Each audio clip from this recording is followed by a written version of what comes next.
Hello, everyone. Welcome to the first episode of Level Up with Ahmed. It's going to be a broader initiative to level up and expand people about different things in the industry.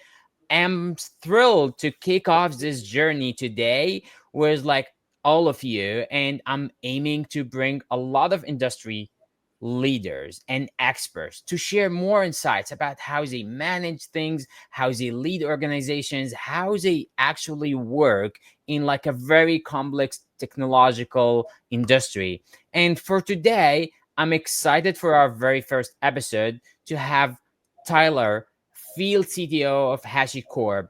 And Tyler, welcome. And can you tell me what does that mean to be a field CTO? Sure. So my name's Tyler Lynch, and I'm field CTO at HashiCorp.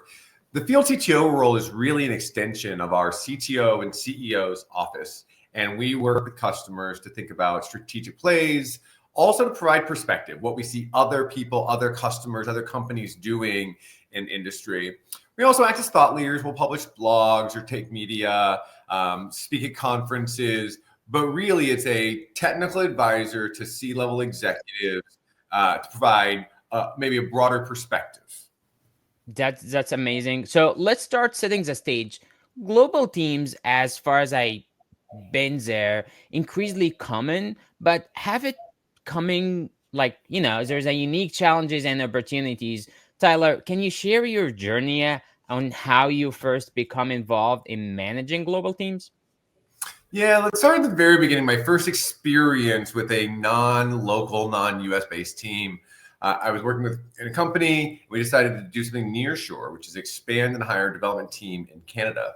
And so they're English speaking, similar time zones.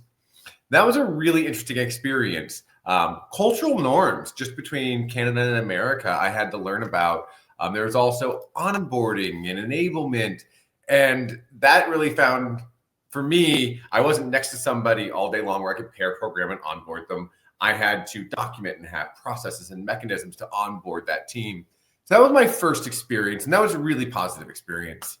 My second experience was we were acquired by a company in Pakistan, and we started to offshore a lot of the engineering. Well, I had never done that before. And in the end, what I had learned is that there are significant cultural differences around the globe.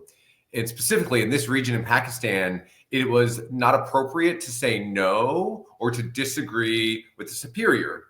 And this is back in Waterfall. So we had them doing something, they were building stuff, blah, blah, blah. Everything was going well on our weekly check-ins, but we don't do demos. That demos wasn't a thing, it was Waterfall.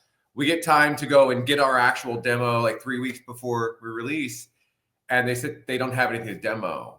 And what we realized is they didn't understand the assignment. They didn't understand, we didn't have specifications, but they didn't feel okay saying, I don't know, or no, you haven't given us the information. And so that was the hard lesson of cultural norms.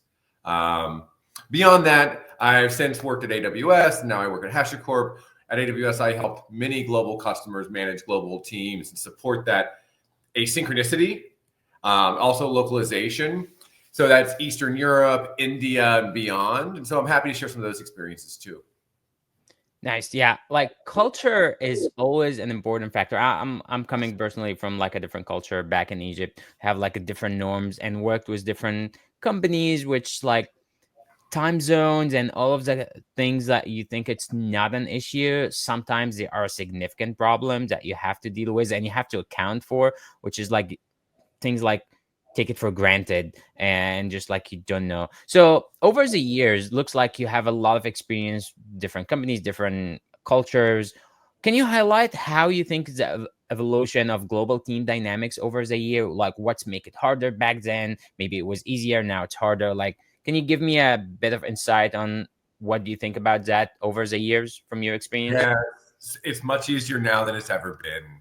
So when I was starting working in Pakistan, we had developers. They didn't have computers at home. They had to go into an office, and there was an office space there with desktops that they would all log on to, shared accounts. And we use essentially a remote desktop protocol, and it was painful. Imagine trying to write and compile code over a remote desktop protocol in the 90s from India to a self-hosted data center in Pennsylvania.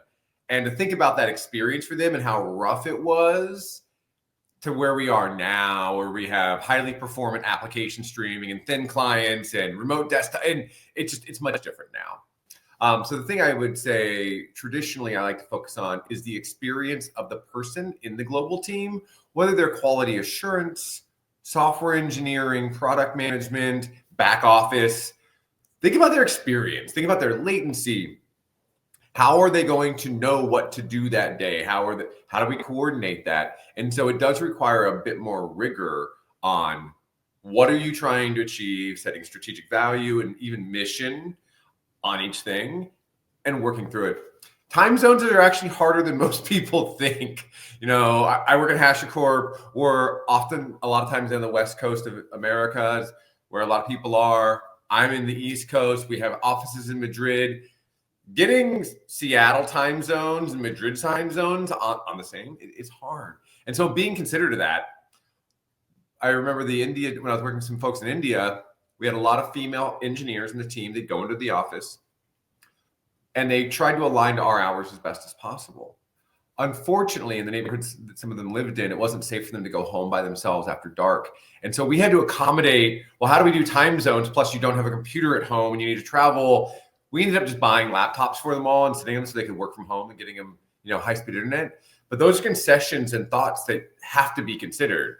Safety, cultural norms, family time. There's a lot of people problems in managing global teams. People problem is always an interesting thing to work because there's always a different parameters, there's different expectation, different things that you have to account for. So as far as I'm hearing, global team management is a complex equation. It's not an easy thing to go for, and it comes with its own challenges, but also comes with its own pros. So what drew you to this type of work? It might be easier to work with a local companies that have everyone around. What is the things that make you more motivated when you work with global teams? Is that the talent? Is that something else? What's your personal experience towards that?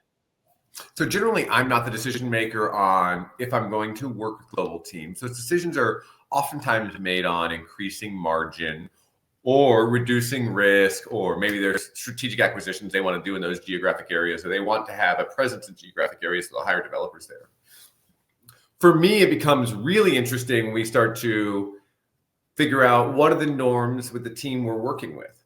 As an example, I've done a lot of work in Eastern Europe and in the Ukraine recently, and those teams, they don't want to be handed a specification that says, go build this exactly like this. They're free thinkers, right? They're technologists. And working with them, they wanted to do more. They wanted more ownership. And so how do we empower ownership? How do we allow people to do that with safety? And so that's where I am today, is I'm helping customers figure out how do they allow their teams the acceleration, freedom of thought, engineering prowess, making big changes, but with safety. And what we see oftentimes is I work in regulated environments. I support customers in regulated environments. When they've hired or they're working with teams maybe in Bogota, Eastern Europe, India, they're not familiar with the security regulations regimens that must be implemented. And so how do I help my customers have safety while autonomy at the same time? And that becomes like a tooling and policy problem. That's very interesting. It always comes with some, the challenges and what methods to implement. So from your experience over the years, I'm sure that you have seen different problems and different challenges. And if we want to if someone is deciding hey, we should expand to a global team and this is how we should work on, from your experiences, how you think you address these challenges? Is there a specific strategies or tooling that has been effective, or things that you have tried but didn't work out, could work better differently? Because there are too many things between time zones, culture norms, decisions, and technology and people, often some things that we have to work with on a 2 dimension of a challenge. So what strategies that you think could be useful if you are thinking about starting to do global team management? Yeah, the first one is to think about the people and the constraints, whether they can work from home or not work from home or go into an office, what that office connectivity is. that really matters. Depending on where your global team is, you might also have export regulations that you need to adhere to. So always talk to your global counsel, make sure that you're doing things appropriately in the areas at which you're operating. As an example, if you're working with a team in China, there are certain export restrictions. So those are the first things I think about is constraints, restrictions. What are our outer boundaries that we need to be aware of as an organization? Beyond that, it is how do I work with them and how do I help them become part of a team, not an us versus them? So I spend a lot of time on us versus them conversations with executives. We never want that to happen because barriers will reduce velocity, right? And so how do we make our offshore folks integrated? Now that might be, they have their own team and they work their own Scrum board associated with a big project board. I've seen that work really well. I've also seen it not work well. The other one is, how do we have somebody in a local time zone that's an expert to help them, that they can reach out to as an authority? And so I always think about putting a team lead, finding somebody, maybe even bringing them to the States or wherever your home office is, training them for 6 months, sitting them back and have them be that authority locally that's available. So really supporting the teams in country or locality with the expertise and the tooling they need. Then it's the tooling, it's policies, it's processes, it's automation. How do we make their job easy so they can focus on their core competency of whether software engineering or automation or testing or SRE or operations? They can do that with safety and automation. I actually love that, and I love the part that you are promoting like localization across these teams to make them like more autonomous. This is allows them to make like more decisions, more frequent, and like still aligned with like the global context around the organization. So, like I know you mentioned this earlier, but I wanted to ask you again. What are like, if you remember from like your time with different teams, different companies, like another cultural misunderstanding that led you to a learning moment that you have seen? Like, I know you mentioned the backstand culture about like no to leadership. What other things that you think like you have learned and give you like a better insight into like what is the teams are managed by or how they are, autonomously work together? Yeah, it really is cultural, and every culture has its own nuances, right? In America, we have people that are a lot of free thinkers that want to go build and do things and work with the latest technology. That's okay, and we have to honor that. And so I really work with each individual cultural member to figure out, how does your team want to work? Do they want full specifications? Do they want this? And so being open to figuring it out and adjusting those processes to meet the needs of the teams. Beyond that, it really depends. The time zone one has been a big problem for me, especially when you code everything in like GMT -5 Eastern time, and then all of a sudden you start serving content globally. So one, always pay attention to time zones, even in your code, even in your persistent storage. I recommend storing in UTC and then doing conversions locally. That one has been a big problem. The other one is cultural norms and idioms in the code bases. So it's going to sound silly, but tabs versus spaces. Proper linting to make sure that our pull requests look the way that they're supposed to look. Understanding what tools are available and what are normally used. So everybody maybe has used JMeter, but maybe not everybody has used Gatling. And so picking the right tools that are accessible and then training on those tools. A lot of it really comes to double clicking on the enablement. When you onboard a new person or a new team member, it has to be good onboarding. You have to provide them the information they need to be able to make decisions. It's not just about understanding. It's about understanding well enough that they feel confident to make decisions and then move your business forward. That's a lot of good insights, and definitely moves us to another piece where like, so all of that sits into like global team management, but like global team management definitely requires leadership. So that's how to tie like how you really lead all of these teams across the globe. And what makes a great leader in this context? Like, what makes someone is better than other person? Like, is it the skills, is it the knowledge, is it the culture? Can you share some insights about the qualities that you think like it's important when you have global context across different areas and different cultures?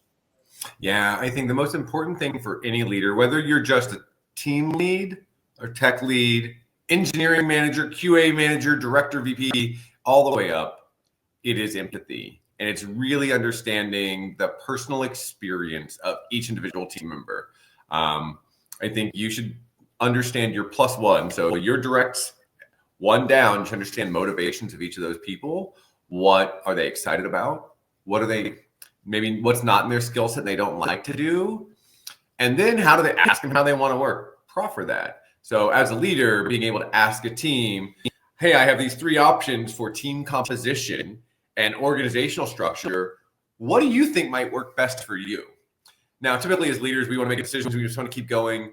But what I find, especially when building newer teams and cultures that maybe don't fully understand, asking them, getting them to be a part of the decision-making process, specifically on team composition and information flow dynamics, makes the biggest difference when it comes to success. Let them have an ownership stake in what their day-to-day is going to look like. Beyond that, it's important to know you don't know everything. So be aware that there are lots you don't know. And maybe our cultural norms or even our unconscious biases can affect our decisions, right? And so being self-aware of maybe what your own limitations are, what you do know, is super important for a leader. I'm super glad that I asked this question because this is like true value in like leadership in general, and this is like shows like how you to be a great leader. But one of the things that like usually I have seen is that when you start build trust and sense of like, hey, I belong to the team and like I work with them, like usually when you meet with them in person, it start to build some understanding. But like with global team management, that's harder to do because like it's not always available that you have to meet with a team in person. So how you do build trust and sense of belonging when like you are far away from the team and you never met them in person? Yeah, so it's tricky. My strategy is I attempt to do one-on-one informal conversations with everybody. And I don't focus top down. I don't do director first, then senior manager, then manager. I actually start at the individual contributor level. And I find that you don't know where the skeletons are buried. Talk to the folks that work on the quality team, the quality automation team, the operational teams. Speak to them. They'll tell you why their job is hard. And that's where I like to start. So informal, I call them virtual coffee chats, half an hour. And I just talk to them. Hey, I want to get to know you. What is your skill set? Like, what's your superpower? What are you not so great at and you don't really want to take on? Is there like a responsibility that you don't feel comfortable with? Or maybe we could work on stretch goals. It also allows you to understand people's motivation. Are they technology enthusiasts? Are they just they're just working to collect a paycheck, and that's totally fine. Like understanding. So that's where I start. I build relationships. I make it okay to interact with me. I will respond to every Slack message. Period. Why? I want it to be okay for people to reach out to me, whether it's good or bad. And I have to set that norm. And so I expect every leader to do the same. Make it okay to interact with you. Being visible once a quarter, once a year, and like an all hands where you're unicasting does not scream and embrace trust. It takes work. That's amazing. And like one of the things that like you mentioned here is like listening and doing like normal conversation with people. It's like it doesn't have to be about work. It's just about connection. It's about like how you really work with others. So like we have seen a shift across the industry after the pandemic. So have you like what kind of changes that like you think the pandemic pushed us to versus before? Before, like for example, in my personal experience, I used to go to the office every day. Just like pandemic hit, then I started to work remotely. Like, and that enabled like us to move to think differently, or like think like, sure, remote might work in some cases. Like we are forced to do it because we never tried it before in most of the cases. So how do you think like that impacted the whole dynamics of remote team management in general? Yeah, I think it's important to just acknowledge with any shift in how we work, there's going to be pluses and minuses. There's pros and cons. And we have to honor that. It's not all bad. It's not all great. For me, companies that really embraced remote work and made remote onboarding and gave remote communication tools that were strong and good, like asynchronous commenting. I personally love Google Docs ability to put comments, highlights, revisions. I use that a lot. At Amazon, we use something called Quip, and it allowed that asynchronous communication. That was one of my favorite things. With the pandemic, even post-pandemic, is your company ready? And are you enabling your team members to be remote first? That's the real question. Like onboarding at HashiCorp, I was amazed because I have a full linear guided prescriptive learning path that's broken out first week, 1 week, 2 week, 3 week, 4 week, 5 week, 6 weeks. They've really mechanized the onboarding and enabled me to go self-service through videos, through Instruct Labs and other things. That's really important. Being an enabler of those teams. On the flip side, I personally love going to an office. My superpower is people. And so if you get me in a room with somebody, I can energize them, I can motivate them, I can attract talent, I can incentivize them to go and really push the bounds of their skill sets. But I do that best in person. And so for me, I kind of struggle. Remote, I can do my best to connect, but how do I engage and how do you engage? And so I spend a lot of time, even in my presentations, figuring out how do I inject engagement. But I would rather be in the office. My personal opinion, I love being in the office. I just get so much done. I like the energy, but not everybody does. It's also important to recognize and acknowledge that we have a pretty wide spectrum of employees with regards to like neurodivergency and social divergencies. And recently a new hire at HashiCorp, in their intro, they wrote that they were neurospicy. I'm like, what does this mean? He's like, I want my coworkers proactively to know I'm on the spectrum, and sometimes I'm emotional, and sometimes I have a quick reaction, and so I'll rope it back in, but I want to set and proffer that out. So understanding the variety of the people that we support throughout a global organization, maybe somebody just doesn't want to talk in public. So I spend a lot of time with that. That's amazing. And it's really interesting that like with leadership, you have to understand that like people are not the same. Everyone is different, and like this makes problem harder because like expectation and like how you deal with people. But when you have like an open line of communication between like what do you expect, what other people expect from you, how you communicate with each other about like how we want to work together, all of that stuff makes it more easier for everyone to be in the same thing. And like personally, I love to go to the office sometimes, depends on the commute and all of other things. And I find it energizing sometimes when I go because like I'm dedicated there, like all of my thoughts there. But like the best piece for me when I go to the office at any organization, it's like I connect with people. Like the moment that like really enlight me when I'm in the office, it's like when we like walk by and have a coffee, talk with someone, have an in-person meeting and start talk about like ideas. And I believe over the past years, I have seen a lot of ideas built that way. So from leadership perspective to office to pandemic, all of that puts a lot of hard work on leadership. So one of the things that like usually harder because like teams have different cultures, different set of norms is performance evaluation. So how do you approach performance evaluation when it comes to distributed team? Because it might have like different circumstances, different like measures. Is that something that you have seen before? It's always set as a standard. What's a process that you usually see that works? Yeah, so I don't know if there's a standard.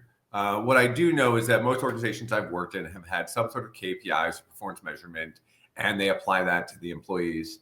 I've seen anti-patterns, many anti-patterns. So I can remember distinctly fighting with a CTO about wanting to track and report on the number of lines of code written by each employee. Yeah, so you shake your head. You're like, what do you mean? And I was explaining lines of code does not equal productivity, does not equal good. And so oftentimes I will ask for a red team exercise. So whoever's creating the KPIs, the team that creates KPIs, there should be a separate team that was not involved in those KPIs that should be reviewing them before they're cascaded, before they're communicated, and say, these are unintended consequences that might come from these KPIs. It's really important to think about not just what we're measuring, what behavior are we going to drive? Because what you measure is what happens. So at AWS, we didn't eventually do red teams where non-managers were looking at the goals and red teaming them. And that was a really important way for us to make sure that we weren't deviating from the intended behavior. The other one is, if we're setting KPIs, it's important to also communicate the why behind the KPIs. Not just, here's your measurements and here's how we're going to measure them. Here's why we want to measure it. Adding that additional context and cascading that along with the yearly KPIs, completely transformative. Now your team understands, why are we measuring these things? Why are they important to leadership? Without that important thing, they're just going to manage to the measurement. Like, I love it. I think you nailed it. The why is usually very important, because like what I have seen across, like, usually it's a miscommunication problem. Like, I believe both sides of the equation are trying to do the same thing, like which benefits our organizations they are working for. But like, once you feel that you are just like getting an order rather than understanding why it's enable you, understanding like how this will make things better, it really changed the dynamics completely. In some organizations that I have seen, like, hey, you have to do this. This is how you're gonna do it, and then with less explanation, it starts to be frustrating. But once you work cohesively with your teams and explain, okay, we are doing this because that enabled to do us, and let's see the KPI and track it and have transparency across that tracking and see like, oh, if we are wrong, we are wrong. We'll reiterate over it. We'll make things better. But this is really a good one. So looking to the future, like we have seen companies who are going back to office, companies are not, like there are like a lot of work happening around. If I'm asking you as a leader, and how you think like managing and improving global team management across for other leaders in the industry, what are the advice that you're gonna give to them for them to be successful at leading like a global organizations? Yeah, I think the first one is figure out how you want to measure success, what success look like. It's also important to realize that a measurement of success for a team in maybe Colombia might be different than a measurement of success of a team in San Francisco or the Bay Area. Be considerate of the differences. How are we going to measure it? Another thing that one of my coworkers, Bill McGee, instituted at AWS, I really loved, is having peer reviews of the metrics. So your manager evaluates you, but their peers will review their evaluation, the data that made that evaluation. So yeah, that seems right. And so cross-team collaboration and calibration, I think, is really helpful, especially when you're building out these mechanisms and performance metrics. That peer review is really important part. Beyond that, I think invest in cultural training. Many of us have supported global teams, but I don't know if that I always really understood the cultures at which I was either entrusted to manage or support. And so really investing in that, getting somebody local to train your leadership on those norms, especially there's so many norms that are different. Everything from like the colors you should use on a presentation to the vernacular and words and how you proffer things, whether they're questions or statements in certain cultures. So invest in that. And then prioritizing regular check-ins. And I mean real regular check-ins, not just how are you doing. Be strategic in what questions you ask. There are great like cards you can buy about being an effective manager, but prioritize that, and not just with your direct reports. Plus ones, go do skip levels, make yourself accessible. You can't meet with everybody on a team of 50 or 100, but don't pick your favorites. Pick somebody that maybe isn't very vocal. Reach out to them, understand what makes their job painful, and try to make their job easier. Our job as leaders is to make everybody underneath this job better, right? We're supposed to shield and filter information and then enable them to do their job and get out of their way. And then collaboration tooling. No matter what tooling you use, whether it's Teams or Zoom or Slack or Jira, pick a set of tooling that everybody has access to and it's visible. It has to be accessible. It has to be searchable. Locking information away and making it almost impossible for other people to find is going to slow you down. Self-service is an important part of global teams. Whether that's a read-only wiki or something else, that self-service must be there, and you really need to invest in it. Not the community version of WordPress that you don't update. Really focus on the tooling to enable the teams. Nice. Yeah, all of these are good tools and advices that I have seen being applied. Like the whole problem I have seen is like more about consistency and like how people like keep things in the same track, the same use, like try to evolve across the thing. So like you have a lot of experience, like for decades, just like well, now with AWS and before with different companies. So what are the piece of advice that you wish someone had given to you when you started doing that work? Like if you look 10 years back, what advice that you feel like if I knew that by that time, that would be super valuable, make my leading style or make my work even better? I, I think retrospectively looking back, I'm in a very assertive personality in person and I'm action oriented. And I would probably have been a better leader, whether it's tech leader, manager for global teams, if I would have just stopped and listened. Right? Instead of expecting everybody to move at my pace, action at my pace, and realistically setting unrealistic expectations of others while they're onboarding and coming to terms and like brand new team, brand new software. And I'm like, why are you not moving fast enough? And just my expectations were off of everybody. And so retrospectively, I think it would be stop trying to make change, stop trying to accelerate. You need to slow down to eventually speed up and spend some more time listening and learning about your team and then filling their knowledge gaps, right? They're being tasked with something usually Herculean. You're taking on a new code base. You're working in a new company. You've got new managers and new peers in the States, and they're speaking a language that you understand, but it's not your first language. Like, just slow down a little bit, let them get integrated, let them get speed, and then proffer for them where do they want to be? Where do they think that we can improve? And really trying to drive that autonomy. That should be your goal, is making them autonomous and working yourself out of a job, right? I don't want to be needed anymore. Like personally, I love it. One of the things that I hear from like people who are onboarding to new companies is like we struggle. Like at some companies, like the expectation is set too high, and then like, hey, when I deliver day one, like what does that mean? I don't even understand like how you integrate into the culture. How does a team work? Like I'm pretty like big fan of like exercises, like how you like be able to contribute fast, like all of the things. But like we have to set normal expectation when someone just like onboarding to like a whole new set of tools, set of rules, set of processes, and set of different culture norms. Like the chemistry in the team itself might play a role into like how you onboard. I love all of your insights, and I'm super grateful to have you as a guest in my very first episode. And it's been an incredible conversation, Tyler. Your insights were like have a lot of good experience, actually great ones that I have seen and experienced myself. And before we wrap, like how if someone want to connect to you to like you're now like a field CTO at HashiCorp, and like how they want to learn more about the work that you are planning to do and all of the great things that you gonna be do for the community and for HashiCorp, how they can connect with you if they want to and if you're open to it.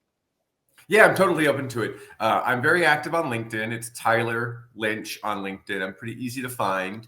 Right now, I'm focusing a lot on security. So you can find me generally on Friday mornings in the cloud security office hours. If you Google cloud security office hours, you'll see it. It's an open forum for anybody of any experience level that wants to talk about cloud security or security in general. It's Fridays at 10 a.m. Eastern. That's a great place to come and engage. I also do some mentoring. I'm also looking for mentors as well for myself, right, to level up. And again, I do that through LinkedIn, and I just reach out to people. I'm generally always willing to have a virtual coffee with somebody or meet up if I'm traveling and in your town. You can also find me at HashiCorp conventions and AWS conferences. Feel free to reach out. That's awesome. And I love that you have like a lot of forums to reach out to you, and like you are also looking to level up with people as leveling up people. This has been great. And I'm sure we're going to meet in like next few conferences coming by, from KubeCon to AWS to HashiConf to all of the stuff. Thank you again, Tyler, for being part of this episode, and to everyone who listened to it and tuned for our very first episode. Don't forget to subscribe, leave a review, tell us about like what do you else want to listen about, and join us next month to continue to explore topics about leadership, business, and until then, stay curious and keep leveling up.